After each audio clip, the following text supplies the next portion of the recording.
Magdadrive ako hanggang Baguio.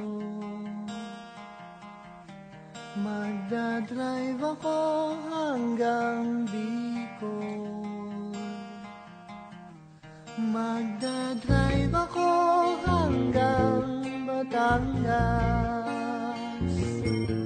Tapos magsiswimming doon sa beach.